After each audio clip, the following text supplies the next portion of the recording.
wise from not having a program of significance with Hogan?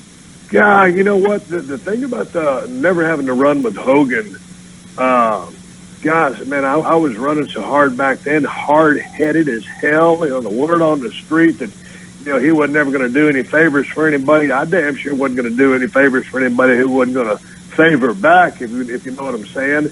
And it's funny, when you listen to professional athletes talk about each other, you know, two basketball players, they'll rarely put another guy over. They'll talk in a complimentary tone, but they won't give that guy too much credit.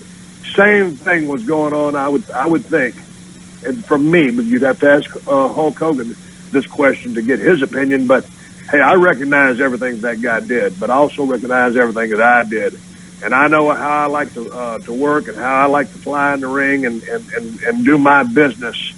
And I just he was open to having a match. I thought so. Me, not so much. I thought the styles would clash. I didn't think it'd be that great of a match, and this is me outworking me. You know, I love the money that I made in the wrestling business, but I won't do a high-profile match just to get a good payoff, because I'd love to have the money, but it ain't about the money. It's about the match and the program, and if I'm not going to enjoy it, I'm not going to do it. And I guarantee you, you know, if my head would have been in a little bit different place and I wasn't as competitive or hard-headed as I had been, then, you know, by all rights, a program should have happened. But again, I think that was, you know, and me physically and mentally where I was at, I could go. I think Hogan would have probably been a step or two behind that.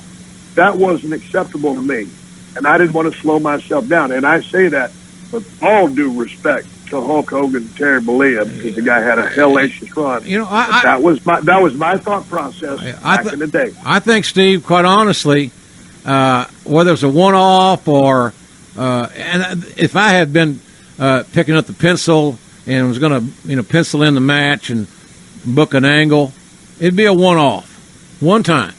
I don't need to go to the well and see if we can get two out of something that we're lucky to get the one out of. Okay, now let's go to the finish room. Yeah, that's easy. It's easy for you and me. Well, see, yeah, he gets a stunner. You're staying. He's leaving.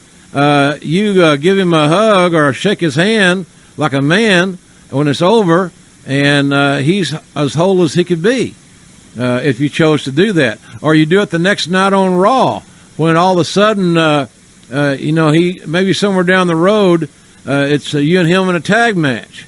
I'm just looking at, I don't see why it would be hard to do business.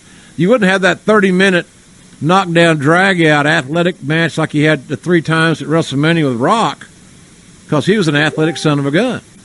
Right. You know, Terry. That's kind of where my head was at, though, in having those kind of matches. I didn't think we could deliver at that level. And when you go to what him and Rock did at WrestleMania 18, right? Oh, they did nothing.